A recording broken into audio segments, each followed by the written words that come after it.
clases de oraciones por su estructura y verbo. Parte 1. La oración, definición y estructura. La oración parte del siguiente modelo sintáctico. La oración es la unidad estructural dotada de significación que no pertenece a otra unidad lingüística superior.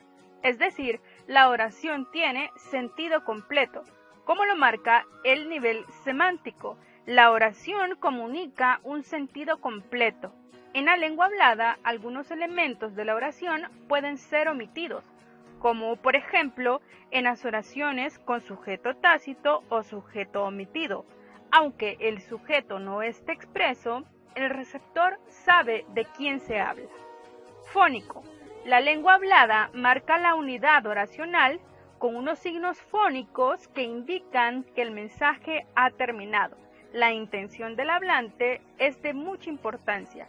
El cambio de entonación y las pausas son fundamentales. Un primer paso para el estudio sintáctico hace referencia a la clasificación estructural de las oraciones. En esta primera parte del contenido analizaremos 3 pares de oraciones o 6 tipos. Número 1. Personales e impersonales. Tienen o no estructura de sujeto y predicado. 2. Atributivas y predicativas. Si presentan o no atributo. 3. Transitivas e intransitivas. Si el verbo requiere o no un complemento directo. Por cierto, será la primera función sintáctica a estudiar. Primer conjunto, personales e impersonales. En las oraciones con estructura sujeto-predicado, el sujeto existe, ya sea expreso u omitido. Por eso se llaman personales, porque aunque el sujeto esté omitido, no quiere decir que éste no exista, mientras que las oraciones impersonales, estas definitivamente no tienen sujeto. Ejemplo, oraciones personales son aquellas que tienen sujeto, ya sea este expreso u omitido. Cayó de la cama. Sin duda alguna, esta oración es una oración con sujeto omitido o sujeto tácito, es decir, que el sujeto no está expreso. Siguiente ejemplo, el niño cayó de la cama. En esta oración ya tenemos un sujeto expreso y es el niño. Por lo tanto, este tipo de oraciones son oraciones personales porque aunque el sujeto sea tácito o expreso, el sujeto sí existe. Ejemplo, oraciones impersonales. Quiere decir que estas oraciones no tienen ningún tipo de sujeto. Primer ejemplo, en invierno anochece muy temprano.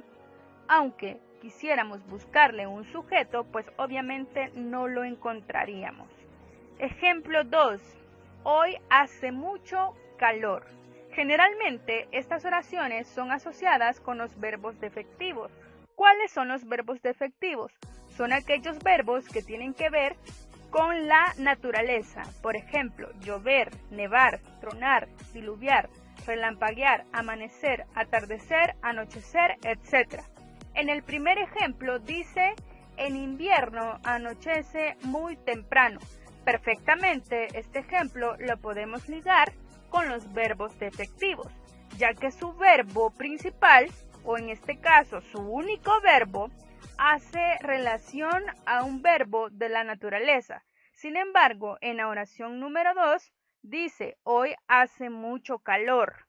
Aunque el verbo hace no sea un verbo defectivo, ya que no tiene que ver directamente con la naturaleza, la semántica de la oración, es decir, el sentido de la oración, nos hace relacionarla con la naturaleza. Segundo conjunto de oraciones. Oraciones atributivas y predicativas. Las oraciones atributivas, también llamadas copulativas, son aquellas en las que los verbos son ser, estar y parecer. Las oraciones predicativas son aquellas en las que los verbos no son copulativos, es decir, que no son los verbos ni ser, estar ni parecer, sino que tienen los verbos predicativos una carga semántica plena, es decir, conservan todo su significado. ¿Cuál es la diferencia entonces entre los verbos copulativos y los verbos predicativos? Los predicativos tienen un sentido completo, mientras que los verbos copulativos tienen que ir unidos a un atributo o a una característica. Ejemplo, oraciones atributivas son aquellas que tienen verbos copulativos, ser, estar y parecer.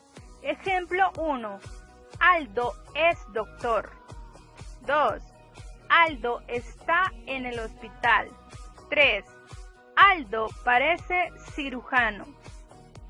Ejemplo, oraciones predicativas son aquellas que no tienen verbos copulativos. Aldo hizo una operación a corazón abierto. Aldo compró insumos médicos. Aldo no duerme hace 48 horas.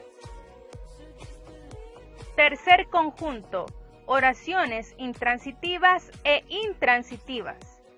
Pueden ser transitivas cuando el verbo aparece con un complemento directo e intransitivas cuando no aparece este complemento. Ojo, las oraciones transitivas llevan después del verbo un complemento directo, mientras que las intransitivas pueden llevar otro tipo de complemento, pero ojo, no es un complemento directo. Por cierto, ¿qué es un complemento directo? Son palabras que completan el significado de un verbo. Para descubrir un complemento directo puedes preguntar qué. El complemento directo se puede sustituir por los pronombres lo, la, los y las. Ejemplo, José comió magdalenas. ¿Qué comió José? Magdalenas. Por lo tanto, si responde a la pregunta qué, estamos frente a un complemento directo. Ejemplo, oraciones transitivas.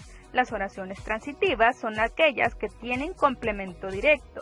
Ariana hizo una propuesta.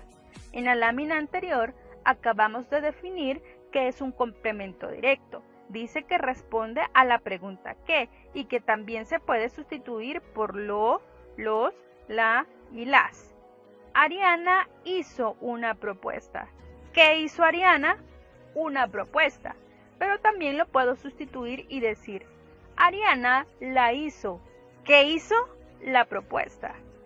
Ayer limpié mi cuarto. ¿Qué limpié ayer? Mi cuarto. Y también puedo decir, ayer lo limpié. Ejemplo, oraciones intransitivas. Vamos a entender las oraciones intransitivas como aquellas que no tienen complemento directo. Pueden presentar cualquier tipo de complemento, pero no un complemento directo. Es decir, que después del verbo no puedo aplicar la pregunta qué ni sustituirlo por los pronombres. Los niños juegan en el parque. ¿Los niños juegan qué? No, más bien la pregunta sería ¿a dónde juegan los niños? Por lo tanto, estaríamos frente a un complemento circunstancial de lugar. Pero ese es otro tema. Preparé la cena ayer. La pregunta acá no sería ¿qué? Sería ¿cuándo preparé la cena? Y la respuesta sería ayer. Disclaimer, si se están preguntando de dónde he sacado la información para esta clase y para las clases que vienen, pues yo trabajo con la gramática de la RAE. Por cierto, dejaré un link para que puedan acceder a ella. Allí está toda la información que necesitamos para morfosintaxis, por lo menos con los aspectos generales. Gracias.